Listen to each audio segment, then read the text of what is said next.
Good evening and welcome to Colorado Mesa University TV News. I'm Carly Hanley. And I'm Stephen Adams. This past week was homecoming here on campus. PAC, as well as many clubs and organizations, made sure students had entertainment and opportunities to show their school spirit. Starting on Monday in the University Center lobby, students could make a caramel apple with delicious toppings for free. Tuesday, ASG organized a safety day on Alumni Field where many community organizations came to campus and set up tables, helping students learn more about resources around Grand Junction and how to practice safety in many different ways. On Wednesday in the University Center lobby, PAC set up a foam finger decorating table to ensure all students express school spirit in their own creative way. That night was a performance in the UC Ballroom by mentalist Chris Carter. To continue the events on homecoming, Thursday was our mascot Rowdy the Maverick's 90th birthday. In the UC, students could decorate a cupcake in honor of his birthday. They could also take pictures with him, and we just wanted to get the word out that he's been around for 90 years.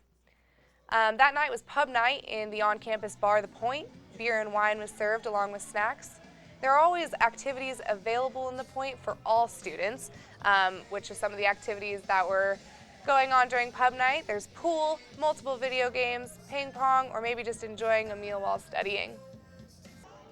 On Friday, that was the homecoming carnival. Multiple clubs and organizations set up booths. The tables had games, souvenirs, interesting facts about the clubs and what they do, as well as information on how to join the clubs. Most of the clubs on campus were present, or a lot of them at least, and a lot of them were probably ones you never heard of before.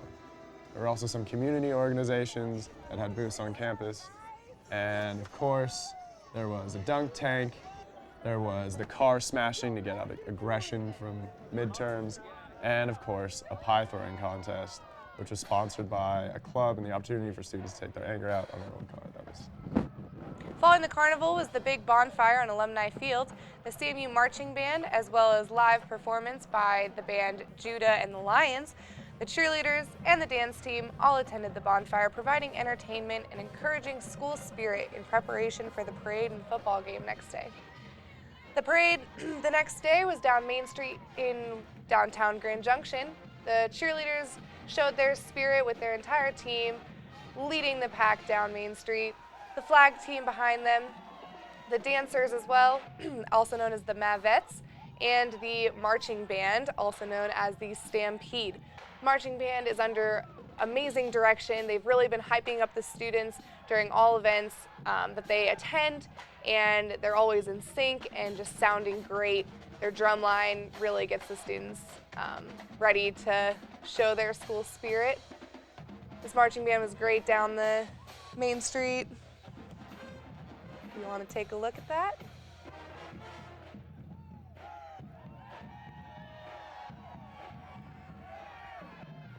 And they definitely made an appearance at the football game the next day. Got the student section hyped up. The Mavericks dominated the Mustangs, winning 52-26, which could not have happened without the amazing support coming from the student section. Overall, 2015 homecoming week was a success at Colorado Mesa University. Now to Amber Wisman with our story of the week.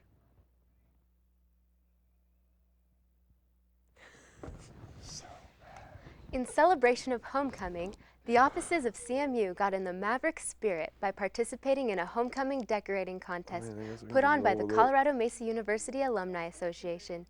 The theme was Back to the 90s to represent Colorado Mesa University's 90th homecoming. Each office interpreted the theme differently. Some decided to go with a look back at the 1990s, while others decided to look back on all 90 years of CMU's homecoming history.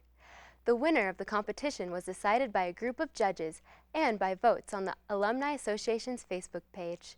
It was a close race, but the University Center's office took home the trophy in first place and had the prize presented to them during halftime at the homecoming game on Saturday. And now to Carly Hanley with Foster's Corner. Here with President Foster to talk about the events last week, homecoming week of 2015. President Foster, is there any events that stuck out to you? Or I thought they were all a lot of fun. You know, the bonfire is always just a wild event. I keep telling them they need to build it larger. I was at Dartmouth, and they have this huge bonfire, and I sent them a picture and said, this big a bonfire. So they made it bigger this year. Killed more grass, so after we saw it. But I think that, a lot of students out for that. That was a great opportunity. Right before that, we honored our alums, distinguished alums, and we have some amazing distinguished alums. We had Ed Forsman, who's head of FCI, which is the second largest contracting company in Colorado. We had Walter White, played for the Kansas City Chiefs, played for us back in the day. We had a guy named Bo Smith who played basketball for us but owned a couple of car dealerships, and just successful, bright, young people. Mark Martinez, who's now the head coach at San Diego State University, baseball coach, baseball player for us. And so it was really fun.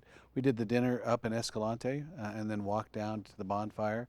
And it was fun for them to get to see our students and interact with them. And they're just so complimentary of how wonderful and how talented and how fun our students are to interact with. And then, carnivals and football games and lacrosse and men's soccer and just everything under the sun. There was just a lot of things going on. Yeah. So did you attend the carnival on Friday night? I popped into that a little bit, went down to caught some of the parade downtown, and it was just, there were too many things. I couldn't go to everything, but I tried to pop into some of them and just say hello. Were you impressed with the clubs and organizations that had set up tables and booths at the carnival? Oh yeah. I love, and when they do stuff out here, a month or so ago, when we had kind of club day and they get all that stuff. Music's a little louder than I listen to, but I used to like my music loud when I was younger too. So.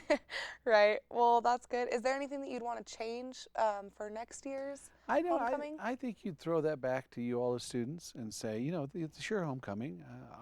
I will tell you that the folks who came back, steak and crab fundraiser for the wrestling team is a big draw now for alums to come back. They really enjoy that event, but I think students need to think about what they find enjoyable. Rather than beating on an old car that's metal, I'd suggest we get a newer model that's made out of fiberglass. Be easier to break it into little tiny pieces. Yeah. Well, how did that start? Do you know? That's one of those traditional things that you paint the opponent's name on it and then just whack at just it. Hit it. I Yeah. don't know. It's entertaining for students. Yeah, it must have started in Texas or someplace like that. Right. That's where you do that. So for next year, maybe have more events, have students kind of give more recommendations of other things. We try to, and as you know, our students you give them a little bit of reins, and they run with it, and I think it's just a matter of letting them pick things that they think are interesting or elaborate on other things that they really enjoyed. Cool. Well, thank you so much for joining us My pleasure. on Foster's Corner, and let's make it a great week, Mavericks.